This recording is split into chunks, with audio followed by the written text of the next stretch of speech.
Hi, my name is Jill Yesko. This is Ceri and we work at Discover Organizing. We have a really good tip for you today about what to do and what not to do in terms of your clutter and your sorting process. So the thing that you want to do is always work left to right, top to bottom. There's a lot of stuff here and it can feel overwhelming. And sometimes we can be a little hard on ourselves, can't we, Ceri? Yes, we can. Don't be hard on yourself, believe me. Everybody has stuff. It's how you handle it and what we do with it that matters. So when you're ready to take care of it, there is definitely a way of doing it. There's a process that's going to make it a lot easier for you.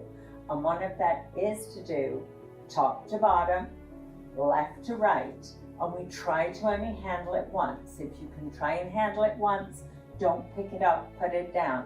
If you pick it up, make sure that you put it in a box for donation, maybe put it back in its home, or decide if it's something you want to sell. If you're keeping it, that's fine and it belongs where it is, just leave it alone.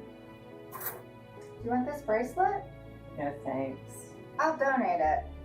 That's your tip for today.